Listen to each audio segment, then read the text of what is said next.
Hello, thank you for joining Toxic to Triumph. My name is Matthew Pfeiffer. Today I have on a very special guest. I have Marisa Mays. Her and I connected on TikTok, and I'm excited to talk about mindset and just overall your mentality when it comes to approaching life and in areas that you might be stuck in. And Marissa, if you can just take over and just introduce yourself and tell us a little bit more about yourself. Hey, well, I'm so excited to be here. Thanks for having me. Introductions, labels, these are always tricky. So, Yes. essentially, as you can find on my TikTok, just quit my corporate job. So, I'm now just exploring the self employment world. But I got my start on TikTok by talking about mindset, boundaries, people pleasing, all of the things I was learning with my life coach at the time. So, yeah, I guess what I'm doing now is TBD. I'm working on building my own brand in the background, but I, I'm really known on TikTok for talking about mindset and a lot of the hard conversations that people aren't ready to hear. So that's kind of where I'm coming from. Yeah, and how has that leap gone? Because that is a very similar leap that I've done, and it's difficult, right? Because at least speaking personally, when I made that leap from a corporate job and just kind of decided to invest in myself and take that risk and just jump right into the deep end, people start to question you, right? And there's a lot of people that start to wonder if you have it all together. Did you have this planned out? And a lot of times, some of the details when you make that plunge aren't completely ironed out, but you know that this is it's just time. And so that's something I can definitely relate to. Can you talk about that a little bit?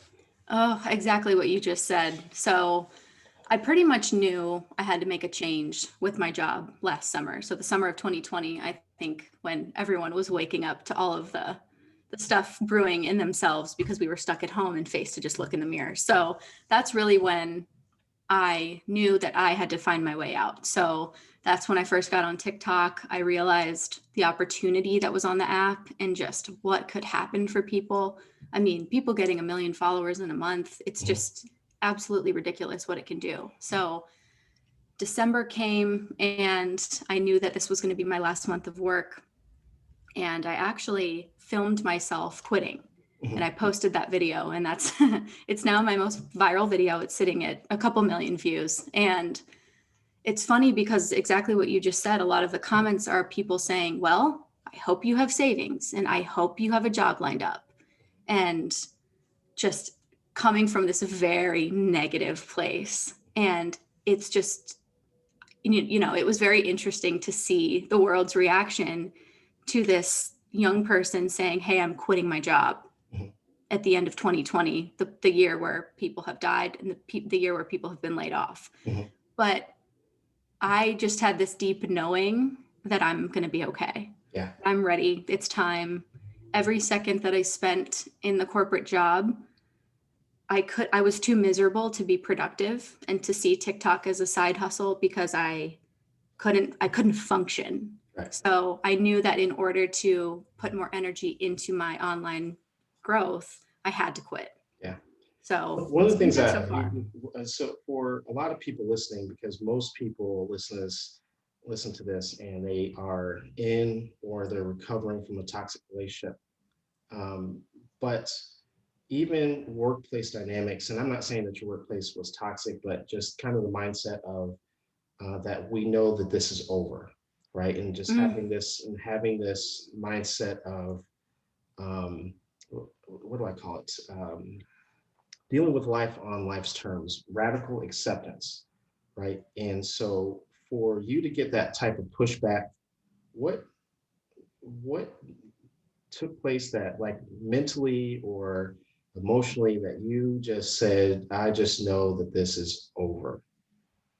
Uh, yeah, I get asked this a lot on TikTok, and usually the answer I give people to keep it surface level and approachable for everyone is when the cons begin to outweigh the pros. And that means every con and every pro, Mhm. including salary, including the fact that I was remote, including my awesome vacation. Every single pro was no longer, it wasn't. covering up all the bad anymore. Mm-hmm.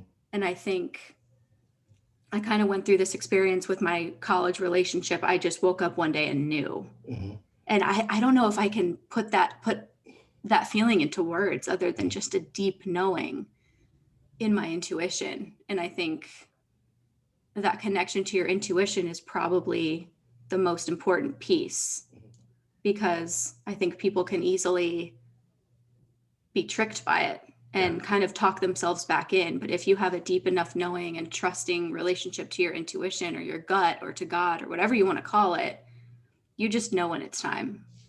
And for a lot of people, that intuition that you're talking about, that's actually what gets them duped into toxic relationships anyway, because Right. they don't listen to it, Mm-hmm. and they just, they know. And quite often in the very beginning stages, people just know that, something's off here, but they just continue to go because they're trying to fit into society's norms. And, I don't want another breakup. I don't want this. And I don't want people to think this of me.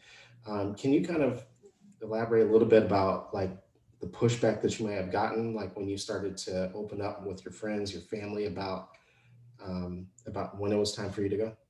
Yeah, yeah. So the people closest to me, of course, were understanding because they saw all the bad. Hmm. They saw me absolutely miserable and too emotionally exhausted to do anything on the weekend. But the people who just saw me quitting my job, this fancy corporate sales job, they were so judgmental and Hmm. unaccepting. And what are you doing? Oh my gosh, I had to block so many people Hmm. on TikTok. And I felt this need to try to get people to understand. Hmm. But I mean, it's not worth it, because who cares? What is their understanding going to accomplish for you? And they're not going to understand at all, or, Yeah. even as much as you explain. So I think, to relate this back to relationships, it's like really the only opinion that matters is yours, because Hmm. you are the only one who's been through every second of it. And your friends and family aren't necessarily going to see everything that happens. They're going Hmm. to see the good. They're going to see the brave face you put on and the masks. But your experience and your intuition is really the only thing you should be listening to. Yeah. And just because they would do something different doesn't mean that that is what you should be doing. And, Exactly. I actually, I want to be very careful when I say this because I don't want to talk politics. But I remember George Bush saying,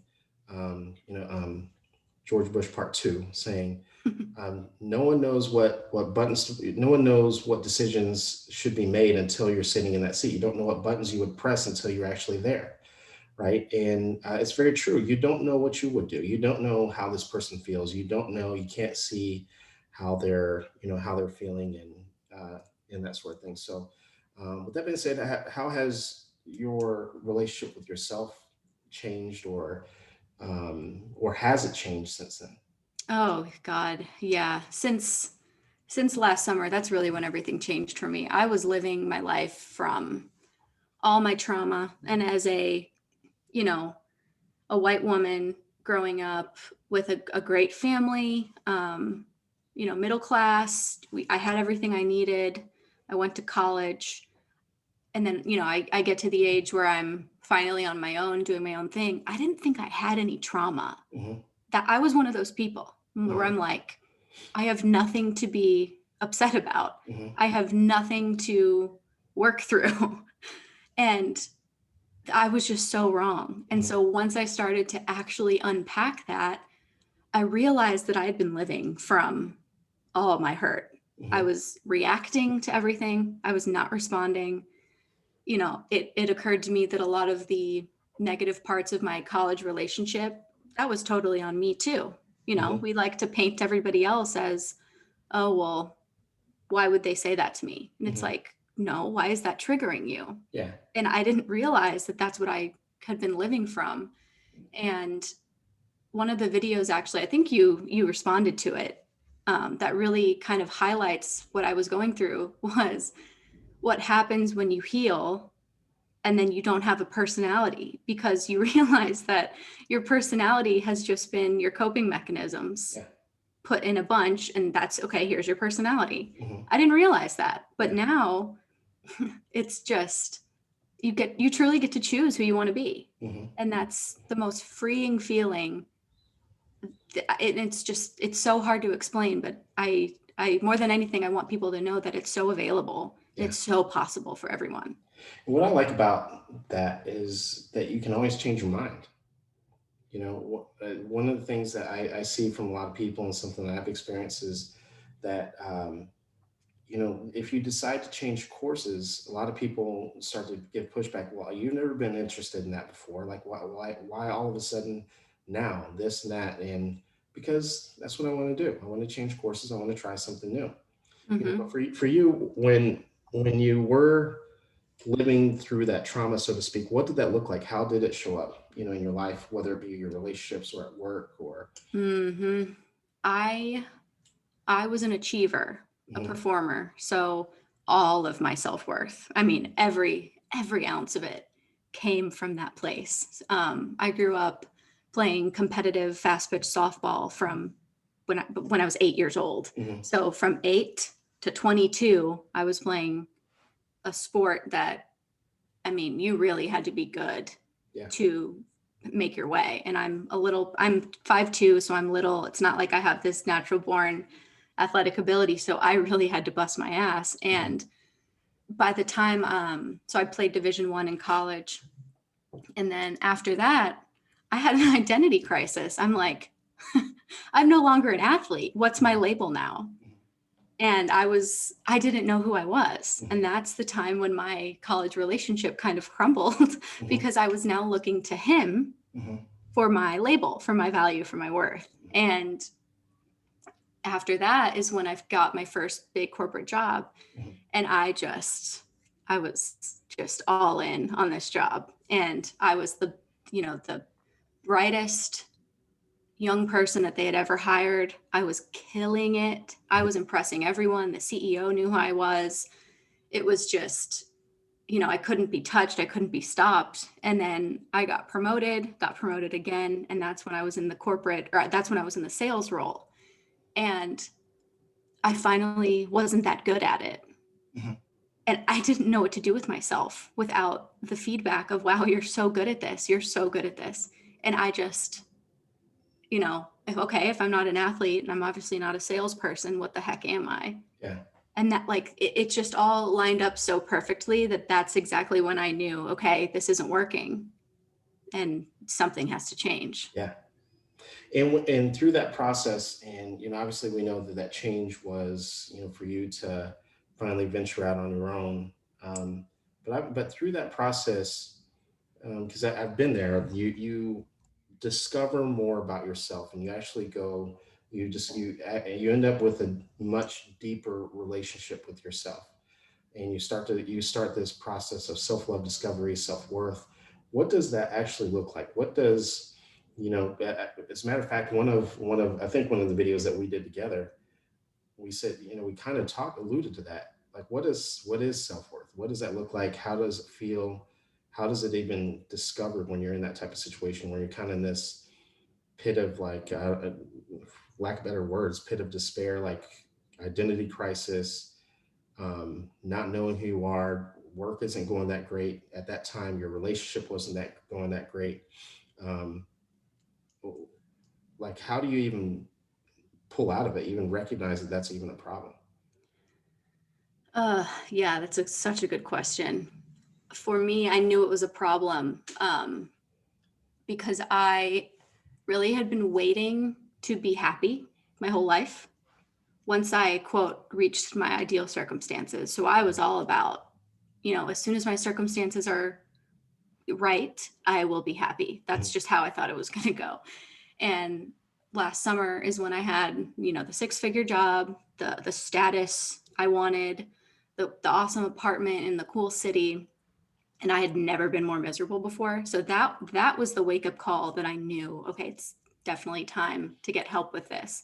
And I think the most important part is having a support system. So I found Coach Tori Gordon.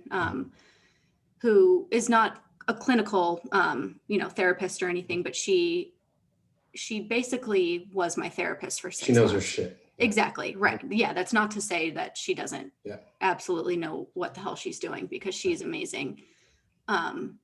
But I mean, that goes to show you don't need to go find some big fancy therapist if that seems unavailable for you. Right. Mm-hmm. And that was a really important step, because you can't fix the problem from the same lens that created the problem. Mm-hmm. And I I had prided myself on that up to that point about, I know myself. I've taken my Myers-Briggs 100 times. I know all of my cognitive functions. I'm an Enneagram type 4. I know me, and I know exactly why I react to things the way I do. But that's not going to take you from the problem to the solution. No. That's okay. You just diagnose why you are where you are, but now what? So having somebody help you through it, I think, is the most important thing. But then the day to day, I mean, it really looked like noticing everything that goes through your head. Why am I triggered by this? Why am I so upset right now? What are the underlying beliefs about myself from that I'm realizing from this instance? And it comes from a place of, for me, it was a big thing about self-worth, because she said to me, if you break both of your legs and you can't perform anymore, if you can't be an athlete, if you can't be an employee, what's going to happen to you? Right. And that was huge for me. And I really had to sit there and unpack a lot of oh shit, I need to know that I'm worthy of everything that I want, regardless of how much I should, perform. Right. So it's a lot of asking why you're reacting to life the way you are. Right. I'm hearing a lot of emotional processing, feeling processing.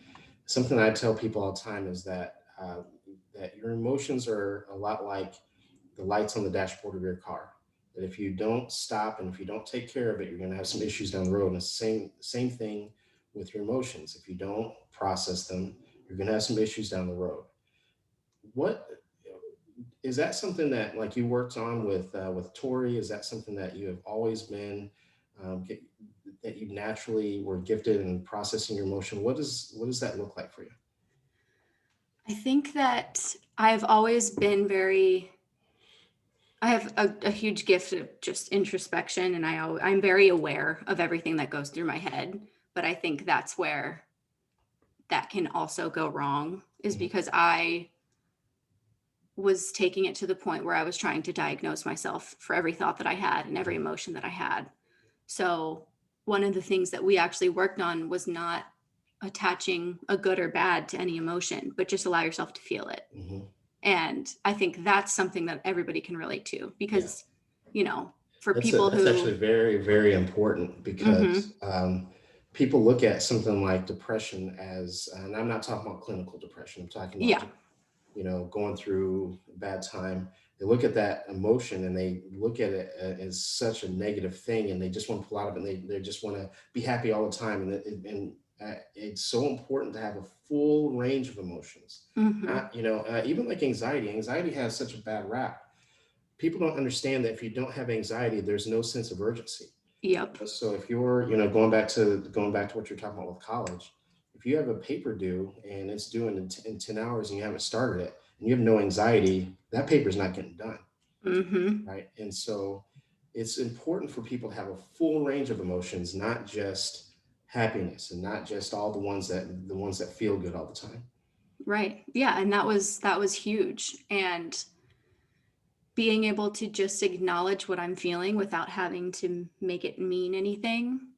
I mean, that was mind blowing for me. I was like, Mhm. what do you mean? I don't have to pick this apart and give myself some grand reason for why I'm feeling annoyed for 10 seconds. It's like, no, Right. you can just feel irritated, and Mhm. that's fine.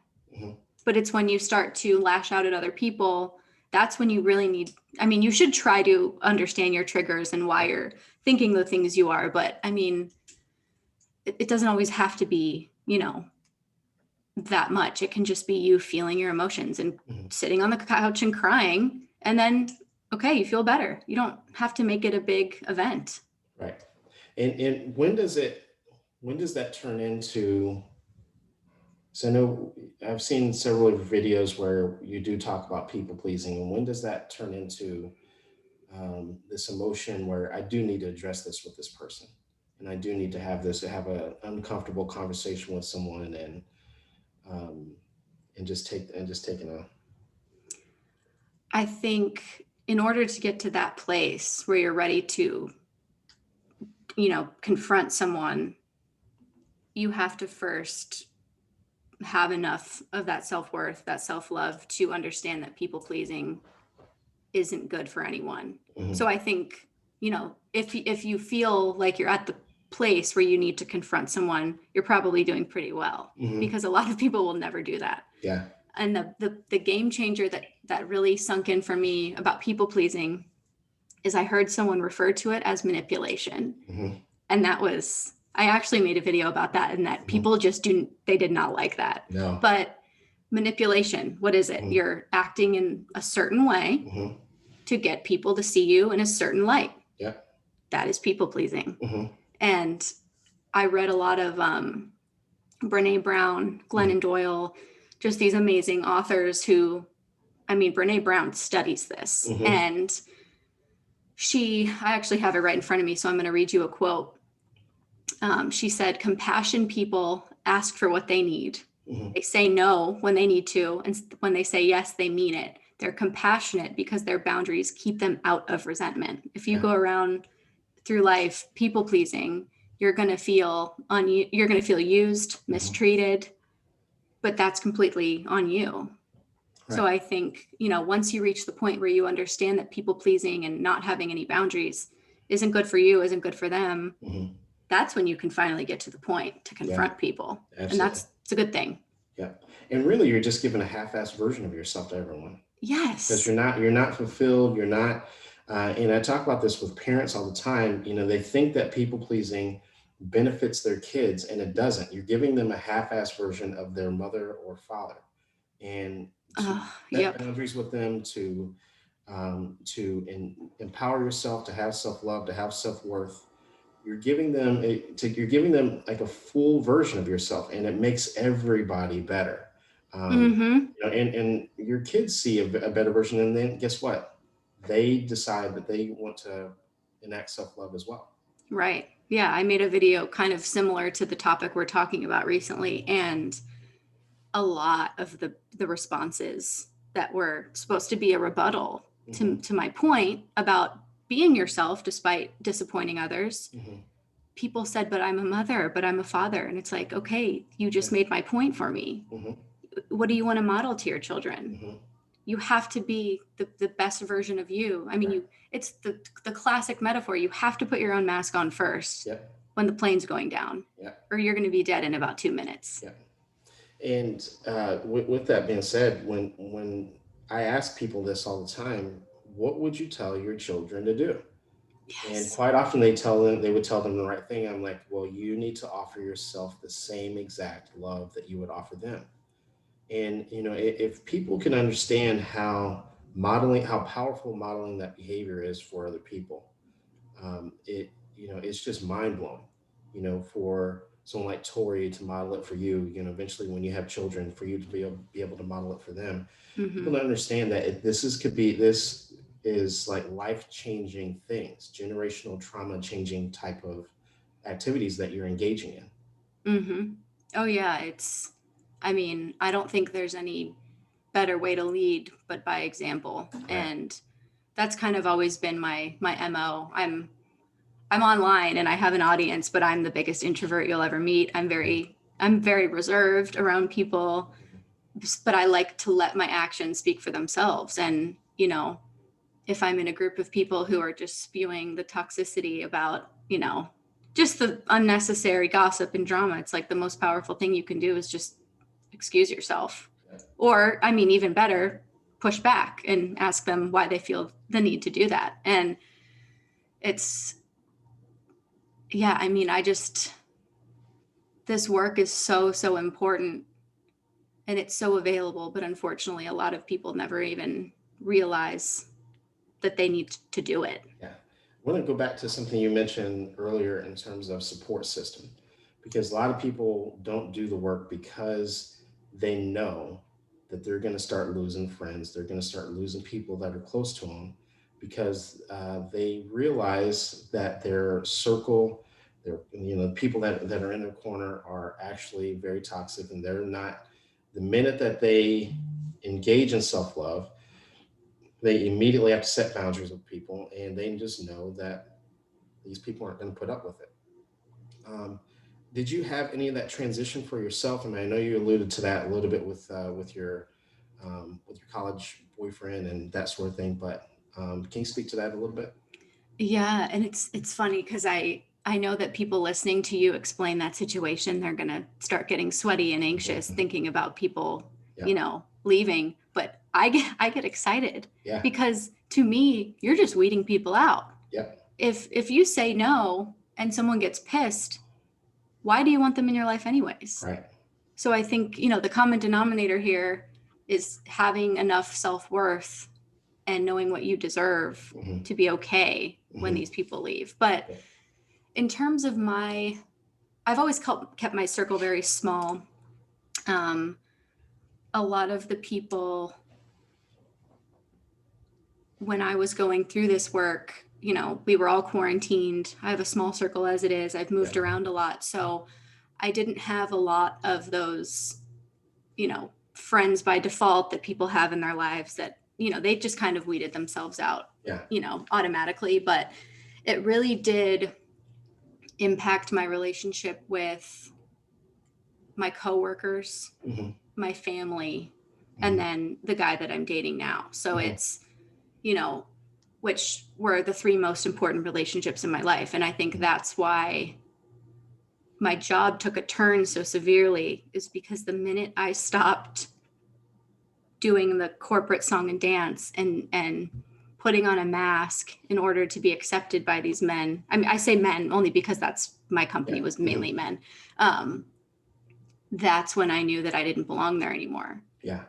And, so I was very fortunate to have a really good support system of my family and my significant other. Hmm. But I mean, honestly, if people are going to go, let them go.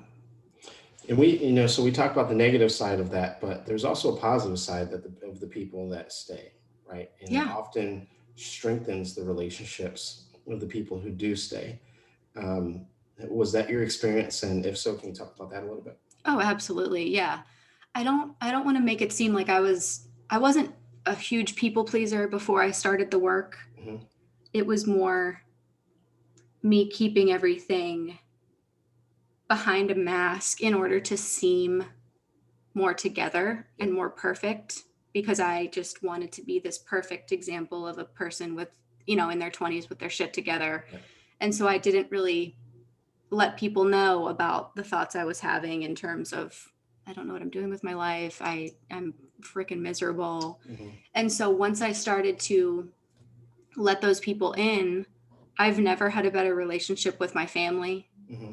because without vulnerability, what I mean, everyone's just walking around with a mask on. Hmm. You don't actually know each other. Right. And I mean, I think you just have to ask yourself, do you want to live a life that's just fake Hmm. and just be who other people want you to be and talk to everybody differently depending on what they're expecting from you? Or do you want to be yourself and be loved for it? Hmm. Yeah, that makes sense. Now, with that being said, we're I'm gonna close things out, and I know I got to get you going. But the in closing, what what are some tips, some advice for people who are just getting this work started? Like, where would they even start um, in terms of like at the very beginning, where they're just like, I don't even know like what book to pick up. I don't even know what to say, what to do. What would be some good guides on like where even to begin? Yeah. I think, well, first of all, you're a product of your environment, Hmm. hands down. Yeah. So scrub your social media. If you have toxic people in your feed, it affects you more than you think it does. Get Hmm. those people out of there. follow people who inspire you, who talk about the things that you want to be learning about. I mean, that stuff truly seeps into your Yeah. subconscious. I mean, truly. So that's a really easy thing to start with. And actually, something that I started doing was asking myself every day now, what can I do today Yeah. that will make me feel more liberated, more free, or like That's big. myself? Right. Yeah. And it's it's truly a selfish question, but it should be. Yeah. What can you do today to feel more like you? Yeah. And do not think of anyone else and do that thing. And once you get in the habit of making these quote unquote selfish decisions more often, you're going to realize how much your life can change. Yeah. And people call it selfish, but it's not selfish. It's Right. self-love. Exactly. Because just going back to what we said earlier, you would encourage other people to do that, so you deserve that as well. And Mm-hmm. so you're deserving of authentic, true happiness as well. So thank Mm-hmm. you very much for joining us. We appreciate you hopping on. Everyone, this is Marissa Mays. She's out of Phoenix, Arizona, and you can follow her on TikTok. And her handle is it's Marisa Jo, and also on Instagram, Marisa Jo. And so, thank you so much for joining Toxic to Triumph. You have a great day. Thank you so much for having me. You too.